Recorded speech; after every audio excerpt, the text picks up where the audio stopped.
Hello, hello, hello. Good morning, good afternoon, and good evening to everyone. Welcome again. This is Anne Phey. I'm leadership coach and founder of Leadership Coaching School. And you're here today with us with the Life Coach University for the Paid Forward program. And as you know, for every day of May, I will be sharing leadership lessons from my stories as the boss from heaven to hell, or is it hell to heaven?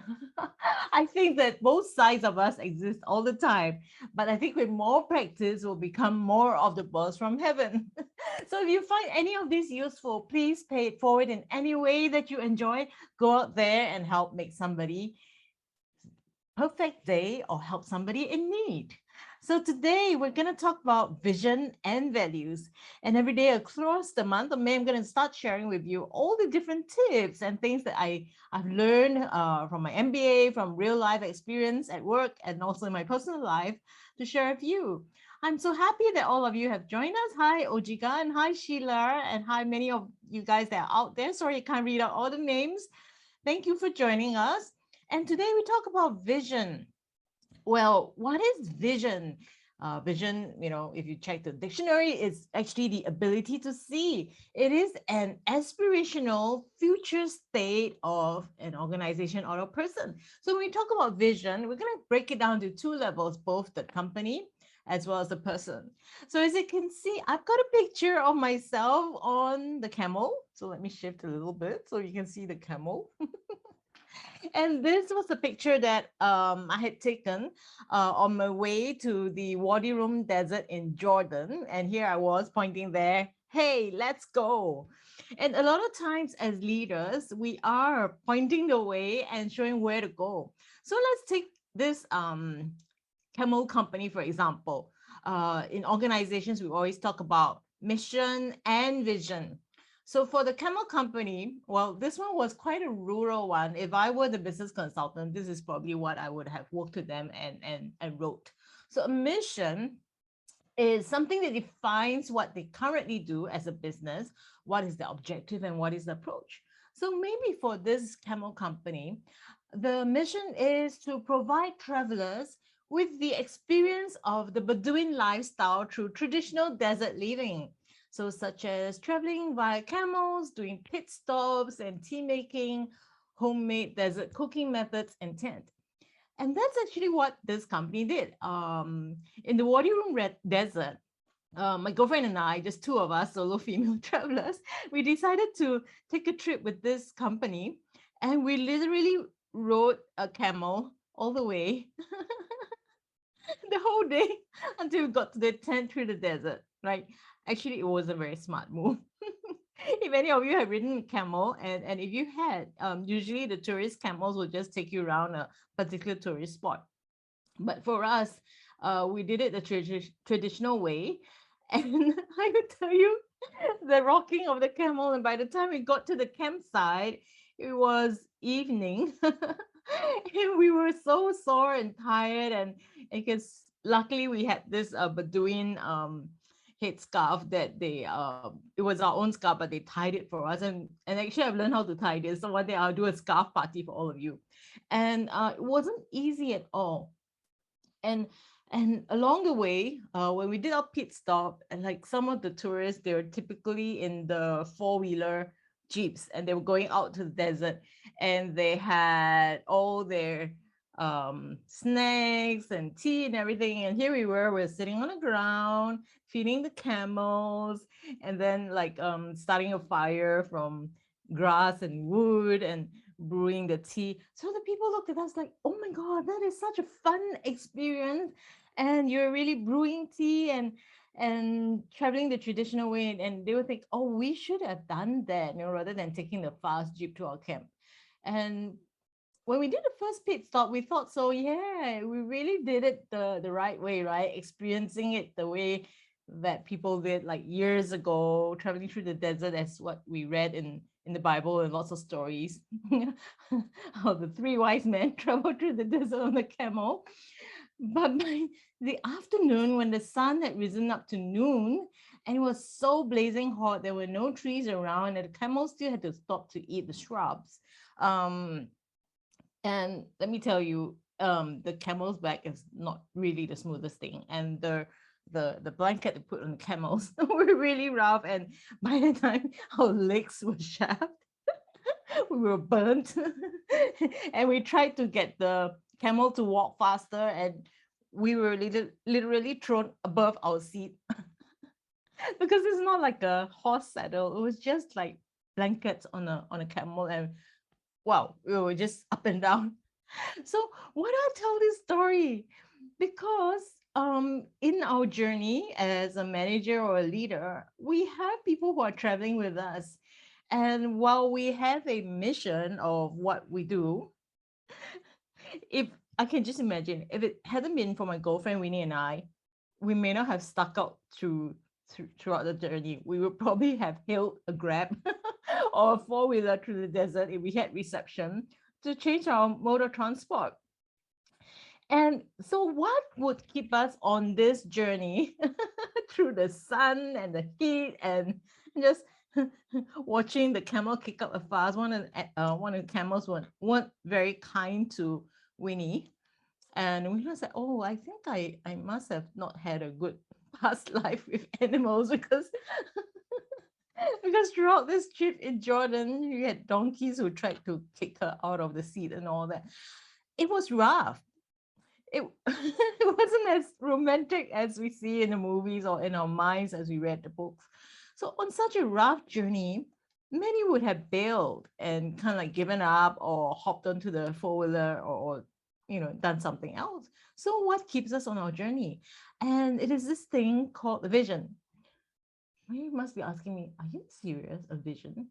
So for those of us that have worked with companies before, we know as leaders, the company expects us to filter and share the company mission and vision to the team so that everyone can rally around the goals of the company and move together. But actually, 9 out of 10 of people who hear about the company's vision, unless they buy into it, it's just the company's vision. So why? So what would this vision be?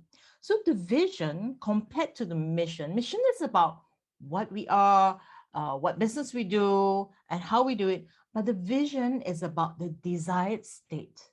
What is it about the desired state? The desired state is basically what is that big goal or dream that the company wants to move towards, and that is the reason why. Yeah. So in this Camel Company, let's take this Camel Company again. What would be the vision? If if I were the boss, I'll probably say the vision is to preserve the Wadi Rum Desert Reserves, which includes the natural landscape, habitats, and welfare of domesticated animal companions. Right.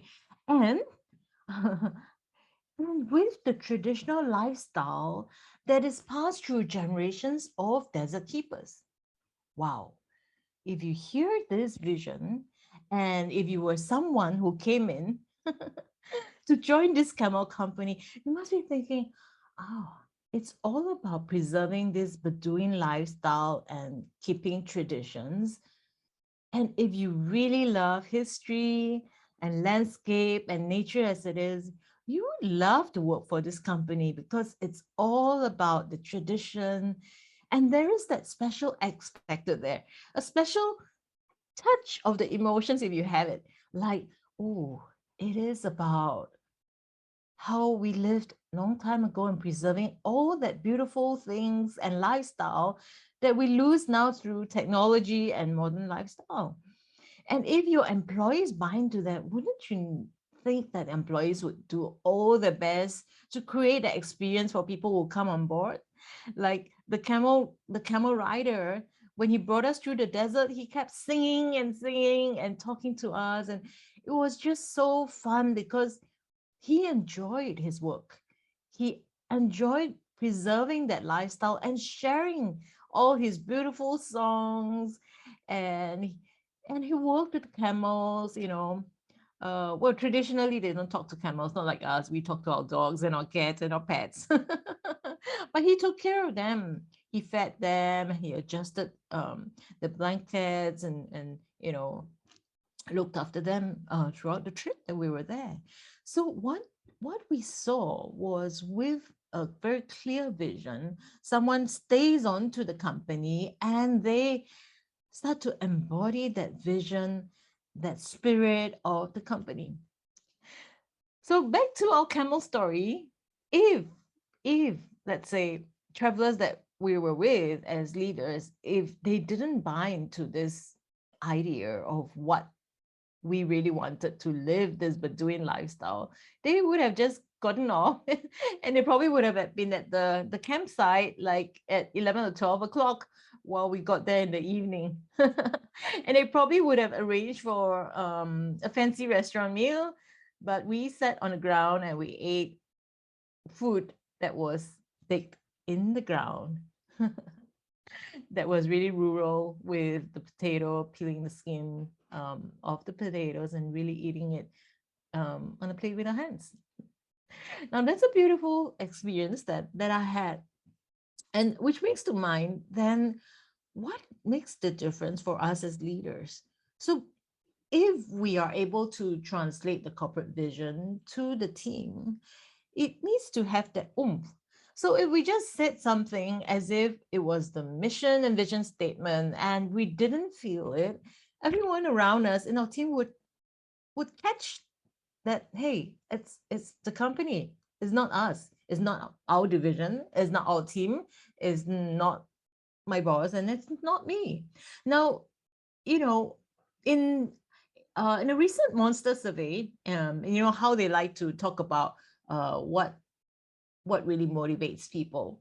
They said that with the millennials, Gen Z, that one of the key things that they really want is a huge paycheck. You know, they want to be promoted fast, they want money. And that's just the nature of our newer generation because they grew up in the tech era. They want it fast, instantaneous, and immediately available. And they want it good and they want it big, right? But besides salary, 74% of these millennials actually said they rank something much higher than paycheck. And if they didn't have this, even if the paycheck was high, they would leave the company. Now, do you know what that is? Vision? Close enough. What else? Yes, it is this word called purpose. So a lot of us will say, oh, let's find our life purpose. What is life purpose and what does it really mean? It's the same thing for organizations. So when we talk about purpose, it is that vision where within that vision, we're talking about the why we are here. What is it that we do? Now, now you can see how important vision now is. We call it a purpose. Now, for me in leadership coaching school, what I find is my vision is that I want to create a more compassionate society where people are looking at someone else without their own filtered lens, but to see the potential in somebody else. And at Life Coach University, the vision is about paying it forward. That whatever that we do, let's pay it forward, share with someone else. And that creates a beautiful way of giving. And each one of us would have a vision that we have for ourselves. And as leaders, if let's say you're an entrepreneur, I've seen more people join this Zoom talk. And if you're an entrepreneur, let's say, what would you say is your personal vision that is also the vision of the company?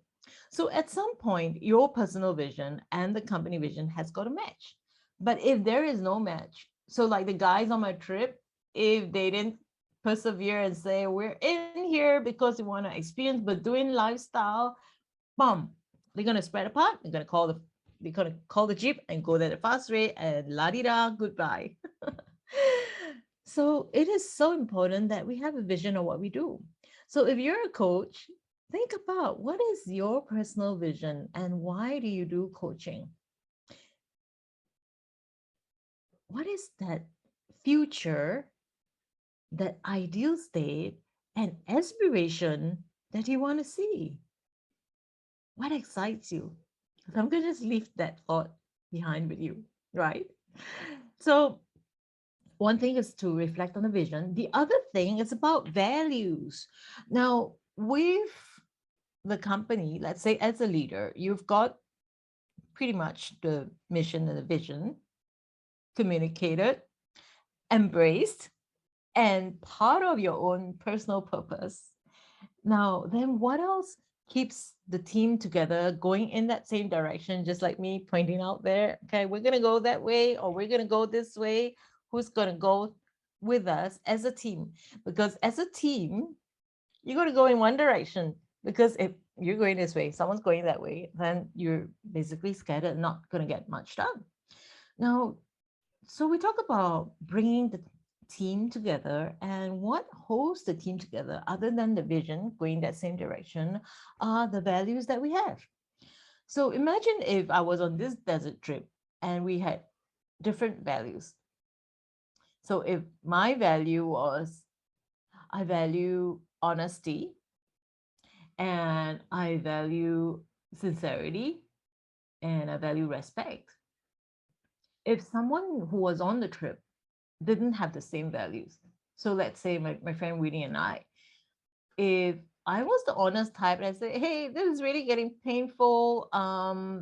Shall we think about getting to the camp a bit faster because it's really hot? What do you think we should do? Shall we get the camels to speed up? And if doesn't have that same value of openness and directness, she might be just saying, okay, I'll just go along with what Anne thinks. And if the camels going to speed up, okay, fine, we'll get the camels to speed up. And then the camels start speeding up. We're going on our journey. We're going up, down, up, down, up, down. And it's so incredibly painful. So unless you're used to horse riding, camel riding is another class act altogether. She would have suffered all the way until she got to the end, and probably she wouldn't talk to me the rest of her life if she didn't embrace that same openness and communication and directness. So that is a funny example, but it does show that our values has got to synchronize, right? And the other value was we were really kind to the animals.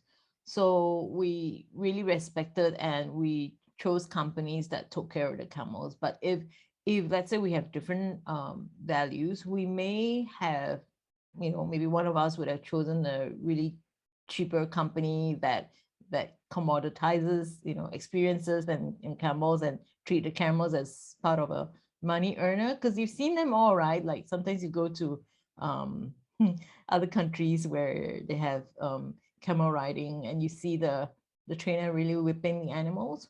So Winnie and I, we both had a heart for animals, and therefore it affected the choice that we made. But again, this is another value where if it was different, right, we would have made different decisions. Yeah. So in a funny way, using my Wadi Room desert experience, you can see how values are very much part of who we are, that guides our decision making, that guides our behavior, the way we communicate. Now, so imagine if you have a team, it wasn't just me and Winnie, and we had a huge team and trying to decide what to do, and suddenly there were different changes. What if it, I don't know if it really rains in the desert? It probably does. What if it rained and we're still there? There was no sun, there's no shelter anywhere. What would we have done? And life is like that. In any team, your personal journey or with a company, there will be crisis, there will be dark times, and there will be times where you kind of, oh my God, like I'm running out of resources. What do I do? And these values are what holds the team together, where we can have the trust and openness to sit down and say, so what's important to each one of us? And how do you want to make these decisions? What would be the impact they want to see? So again, aligning back to the vision and having similar values would really gel and unite the team together in the direction that you want to go. So today, that's what I have to share about vision and values. And by the way, it was really a beautiful trip. After all the backaches and buttocks from riding the camel, I think it was something that we never regretted that we ever did. Two crazy girls running through the desert and just loving the way of tradition in Bedouin lifestyle, right? Okay, cool, great. We've seen lots of other people join us. Catherine, Diane, thank you. Inga, oh wow, Inga, thank you for joining. So glad that you're here. I'm gonna see if there's any questions, and let's see, Q&A. Awesome, awesome. Great. So yesterday, as all of you know, there were a lot of questions. So there's a question now. So what if um mission and vision is something from the corporate and I don't resonate with it? And how do I translate that to my team members? Okay. So this is something that we experience quite often in our corporate job. So depending on our age, a lot of times we're the old generation and we share about the corporate vision. We do talk about breaking it down from the company to the division and to the team level. And at the team level, it's really about what is it that we do that is able to fulfill part of the corporate vision. Because if you're working for a multinational or large company, it would take different piece parts of the different departments that would then support the vision. So for example, like tech, where I was and some of you are, in tech, to fulfill, let's say, like what Microsoft said, we want to put a Microsoft in every home office, right? And if the vision was to do that, then if I were in sales, then my sales mission and vision would be I want to make sure that I just go out and do my best to explain the benefits of the software so that people want to buy it. If I were in finance, I would say, hey, I'm facilitating better finance and billing and invoicing so that my clients can quickly get their software into their office. And if I'm in fulfillment, I would say, so now I'm really supporting clients so that it makes their purchase and downloading much easier. And if I'm in the tech support team, I would probably be saying my vision would be to enable clients to have a pleasant experience while having the software in the office. So with each one of this division, you can see how if they understand what they do and then they support the vision, then as a manager or leader, we would have explained how that connects. But of course, as leaders, then how do we embrace that and help our individuals team? Then it's to break down their individual task. And a lot of times, we tend to do it on the top-down approach. And great, that's another question about the approach. Yes. So is necessarily a vision a top-down approach, or is that something that we should be grounds up? Thank you for the question. So top-down is commonly how we did it in the past.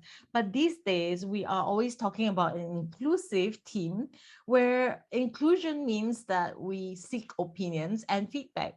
So as we mentioned earlier on with the Monster Survey and many other surveys that you can find out there, these days the millennials and the younger workforce, and even myself, I'm evolving as a person.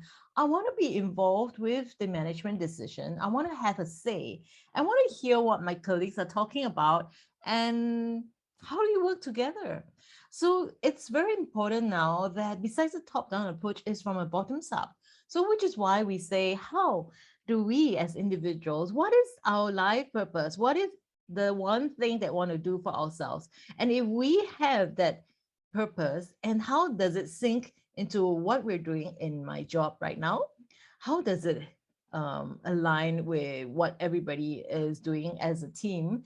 And as we build this from the bottoms up and then look at what the company is doing, we can find a beautiful sweet spot where all of these comes together. And as part of that evolvement, we are understanding one another, we are seeing each other's dreams. And how powerful is that if as a leader we can see everybody's dream and how all the dreams come together into one big dream? Powerful. Great. And I've got another question. What if you figured out in the middle of the road that some of your values were not aligned? Would sticking to the vision help overcome that bottleneck? Wow, that's a really great question. So yes, so I was lucky because Winnie and I are quite aligned in terms of our adventurous spirit. But we were during our trip. This was a long trip. We went to Jordan and we went to Israel, and we did have some parts where our values were a little bit clashing. I'll just be upfront and share it. I'm sure Winnie doesn't mind. And so I was on a fun, adventurous trip, while Winnie was on a little bit of a spiritual exploration trip, right? So Winnie is really advanced in her spiritual explorations, and and because I was a beginner, this was way back then. So I started to experience a lot of the questions that were coming into my mind as I was going through the desert and going through Israel. And I would keep asking her questions after questions. And at some point, Winnie just kind of like told me, can you stop? Can you stop? I need a break. Like, stop asking me. I need my time out. I'm here for my spiritual development and I need time to process. And what was the difference in the value? My value was, okay, this is not a very deep value, but it will illustrate the point. So my value was just ask and explore and let's be open. But Winnie's value was, I need silence. I need a retreat. I need time on my own. You're just my companion coming up here to for the um for the socialization aspect. Okay. And if you were to look at it fundamentally, our same vision was there. The value of how we wanted to explore was slightly different. And it did kind of lead to a little bit of like some unhappiness and disagreement.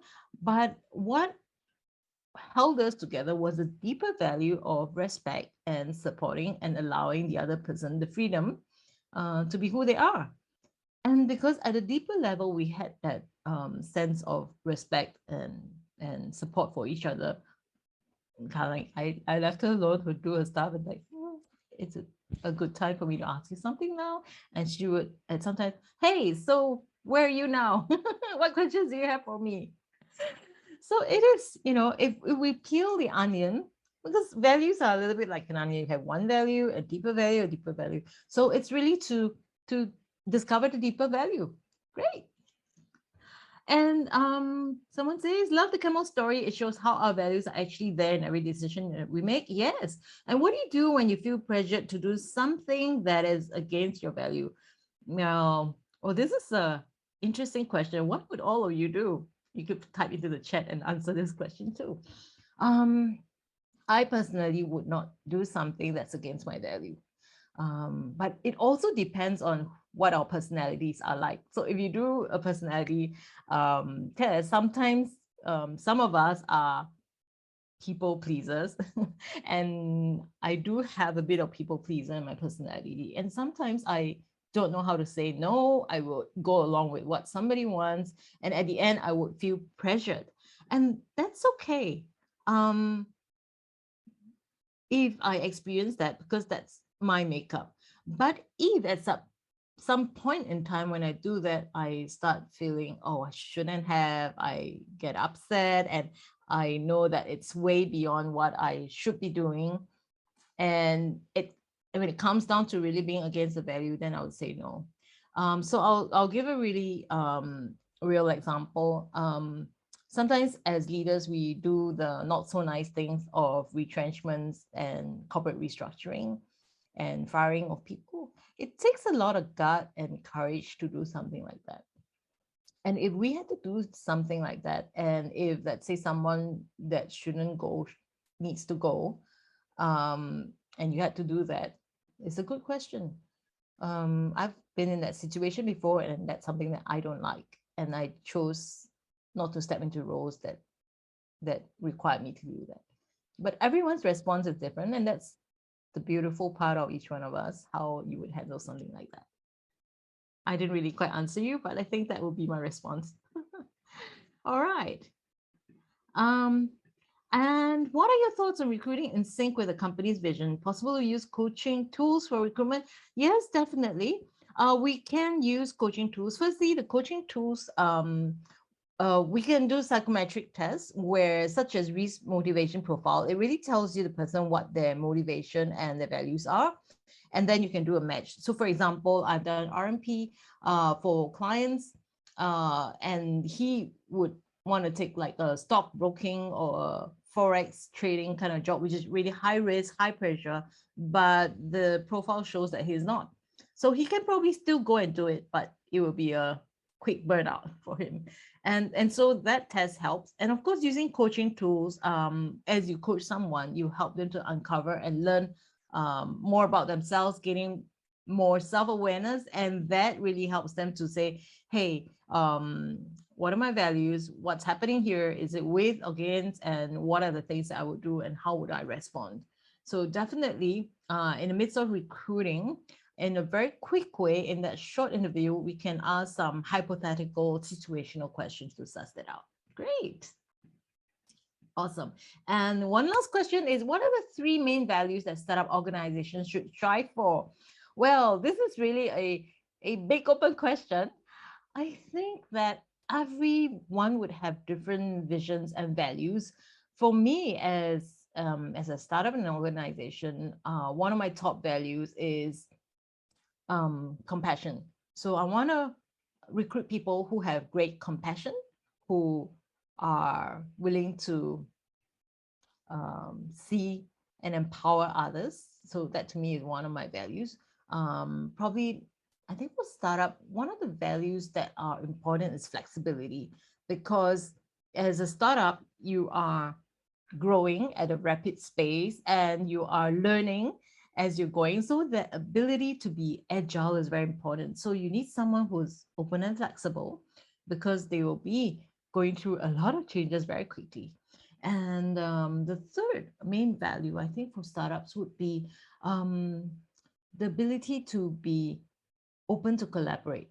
Because as a startup, you probably have fewer people, but you need to gain the experience of others. And you also need to work as a team, because sometimes as a startup, you can't say that I just do sales, I just do fulfillment, I just do finance, but you practically have to do a little bit of everything just to get everything going. And if one part doesn't work out, you would need to just quickly step in. Yeah. So that part of team collaboration is really essential. So that would be my three. And what would be the rest of the guys' three? You could type out in the chat too. Okay, that's great. I've answered all the questions that we have today. I hope the story of the Warrior Room, of how we can go on our life journey or our journey with our corporate organizations, with our team, help you in terms of understanding the need for a vision and aligning all our team members with values. And that is our principle for personal growth and development too. So thank you for joining us. And this is again Anne Phey. I'm the leadership coach, and we're part of the Life University, Life Coach University, paid forward. So if you found something helpful today, maybe you could share this with a friend, or go make someone's day and help someone become better. All right, we'll see you tomorrow at the same time. Thank you for joining us. Back to the desert.